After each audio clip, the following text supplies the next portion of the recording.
Share बाजार की तमाम सभी बड़ी खबरें अब मिलेगी सिर्फ एक चैनल पर। फटाफट हमारे चैनल बाजार एनालिसिस को अभी सब्सक्राइब करें। यूक्रेन पर आक्रमण के बाद रूस पर लगाए गए अंतर्राष्ट्रीय प्रतिबंधों के चलते भारत का शीर्ष सरकारी बैंक प्रतिबंधित रूसी संस्थाओं के साथ कोई भी लेन देन नहीं करेगा। रॉयटर्स और इस मामले से जुड़े लोगों द्वारा देखे गए एक पत्र के आधार पर ये जानकारी दी गई है। State bank of India SBI द्वारा कुछ ग्राहकों को भेजे गए एक पत्र में कहा गया है कि अमेरिका, यूरोपीय यूनियन या संयुक्त राष्ट्र की प्रतिबंध सूची में शामिल संस्थाओं, बैंकों, बंदरगाहों या जहाजों से जुड़े कोई भी लेन देन ट्रांजैक्शन की करेंसी के बावजूद पूरा नहीं किया जाएगा। SBI ने इस मामले पर जानकारी मांगने वाले ईमेल या कॉल का तुरंत जवाब नहीं दिया। एवरेडी इंडस्ट्रीज विलियमसन मैगोर ग्रुप की कंपनी एवरेडी इंडस्ट्रीज को लेकर हो रही बदलाव की चर्चाओं से बाजार में खुशी का माहौल है। डाबर की प्रमोटर और कंपनी की सबसे बड़ी शेयर होल्डर बर्मन फैमिली द्वारा एक ओपन ऑफर लाने के ऐलान से एक दिन पहले 28 फरवरी को बैटरी कंपनी की ड्राई सेल बैटरी कंपनी के स्टॉक में दमदार तेजी देखने को मिली। डाबर इंडिया के वाइस चेयरमैन मोहित बर्मन ने कहा कि ब्रांड की अच्छी पहुंच है और उन्हें इसकी सेल्स में बढ़ोतरी की उम्मीद है।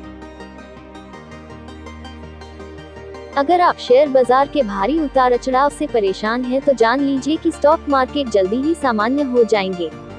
खासतौर पर अगर हम भारतीय बाजार के लॉन्ग टर्म परफॉर्मेंस पर नजर डालें तो इस बात की वजह पता चलेगी कि आपको क्यों बाजार की गिरावट को देखकर चिंता नहीं करनी चाहिए। लॉन्ग टर्म में इंडियन स्टॉक मार्केट्स ने 12% रिटर्न दिया है। इधर कोरोना की महामारी की मार से इकोनॉमी तेजी से उबर रही है। वित्त वर्ष 2021 से 22 और वित्त वर्ष 2022 से 23 में ग्रोथ रेट शानदार रहने की उम्मीद जताई गई है।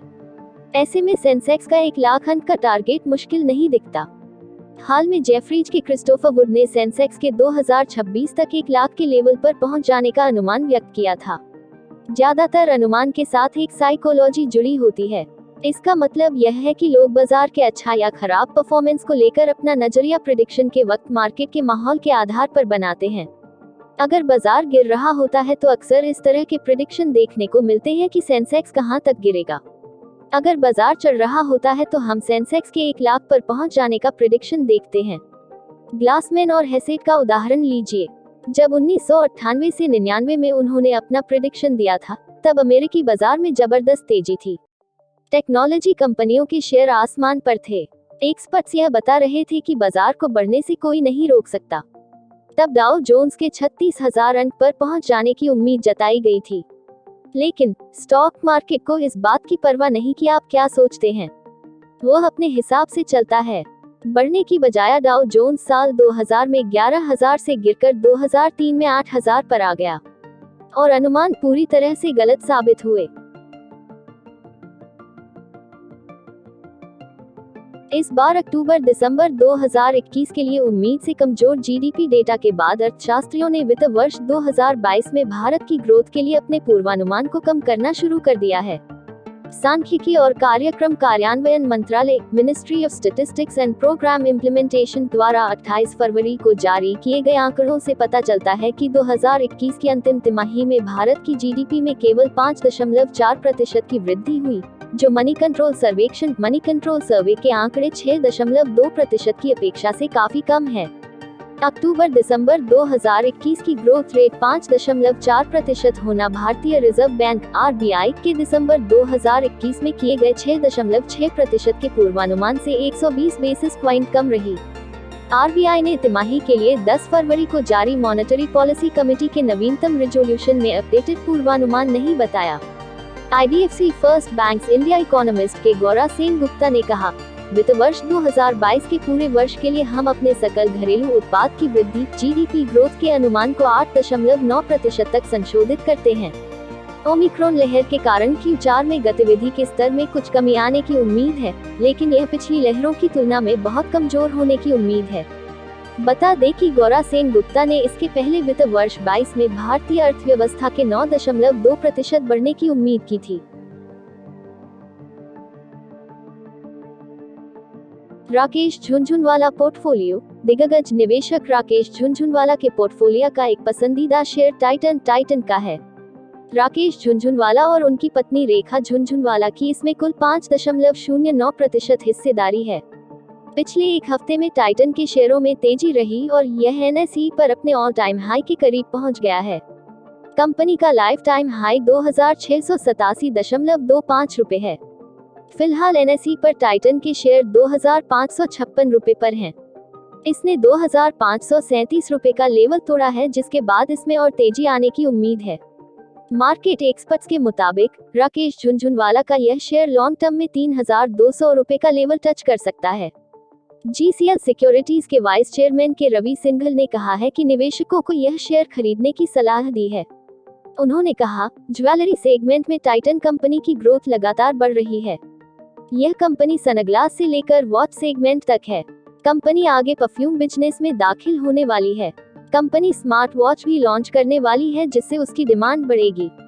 इसके अलावा कंपनी को गोल्ड की कीमतों में तेजी का भी फायदा होगा। इसलिए राकेश झुनझुनवाला के इस शेयर में लॉन्ग टर्म में और तेजी आ सकती है। लिहाजा लॉन्ग टर्म के लिए इसमें निवेश किया जा सकता है। रूस की करेंसी रूबल में गिरावट का झटका भारत को भी लग सकता है। बैंकर्स ने कहा कि भारतीय कॉर्पोरेट सेक्टर रूस के इंपोर्टर्स की तरफ से लंबे रिसीवेबल साइकिल या पेमेंट की डिफॉल्ट की स्थिति का सामना करना पड़ सकता है। रिसीवेबल साइकिल का मतलब सामान की आपूर्ति पर पैसा मिलने में लगने वाला समय है। रूस और यूक्रेन के बीच चल रही जंग में बिगड़ते हालात के चलते सोमवार को अमेरिकी डॉलर की तुलना में रूसी रूबल में लगभग 30% की कमजोरी दर्ज की गई। कामत ने एक ट्वीट में बताया, पिछले कुछ सालों में हमारी जो ग्रोथ हुई है, उसका मुख्य कारण यह है कि अधिकतर निवेशकों ने शेयर बाजार से मुनाफा बनाया है। ऐसे में गुरुवार को भी मार्केट जब 5% तक लुढ़क गया तो भी कोई अपनी होल्डिंग बेचने के लिए मजबूर नहीं दिखा। इसके उलट यह स्टॉक की खरीदारी के मामले में हमारा अब तक का सबसे बड़ा दिन रहा है। मॉर्गन स्टैनली की उपासना छाछरा ने हाल में जारी एक नोट में कहा है कि अगर कच्चे तेल की कीमतों में उछाल आता है तो भारत सरकार को फ्यूल एक्साइज ड्यूटी में 5 से 10 रुपए प्रति लीटर की कटौती करनी चाहिए। इससे महंगाई के प्रभाव को कम किया जा सकेगा। उन्होंने आगे कहा कि तेल की ऊंची कीमतों से ग्रोथ पर असर देखने को मिलेगा। इससे टैक्स कलेक्शन में भी कमी आने की संभावना है।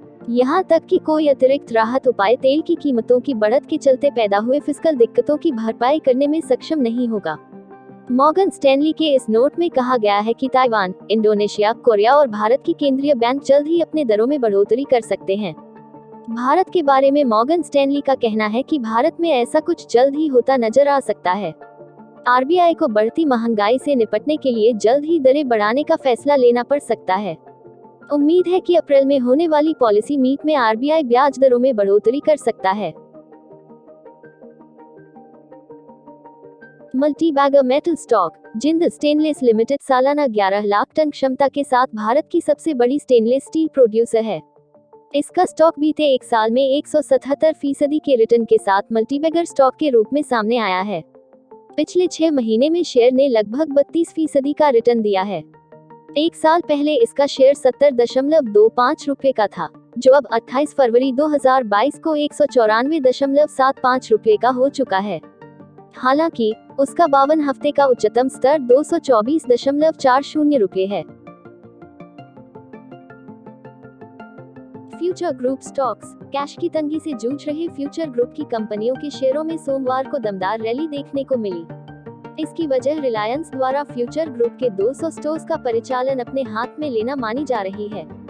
A9 ने सूत्रों के हवाले से बताया कि किशोर बियानी की अगुवाई वाले समूह के लैंडलॉर्ड्स को लीज पेमेंट करने में नाकाम रहने के बाद फ्यूचर रिटेल के कम से कम 200 स्टोर का परिचालन रिलायंस रिटेल ने अपने हाथ में ले लिया है और उसके कर्मचारियों को जॉब की पेशकश की है। ब्लूस्टोन ज्वेलरी IPO देश की बड़ी omni channel jewellery chain Bluestone jewellery 1500 crore रुपए का IPO लाने की तैयारी में है।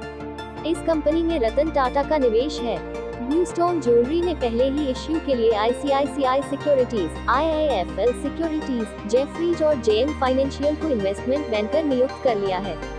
इकोनॉमिक टाइम्स के मुताबिक कंपनी का वैल्यूएशन 12,000 करोड़ रुपए से 15,000 करोड़ रुपए तक हो सकता है।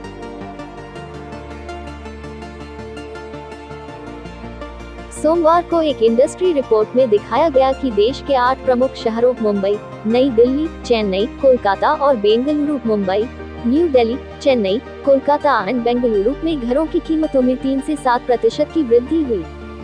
घरों की कीमतों में ये इजाफा सीमेंट और स्टील जैसी निर्माण सामग्री की दरों में आंशिक रूप से वृद्धि के कारण देखने को मिला। PropTiger.com की report real insight residential annual round up 2021 से पता चलता है कि हाउसिंग सेल्स पिछले साल 13% बढ़कर 2,05,936 घर हो गई, जो इसके पहले के साल में 1,82,639 घर थी।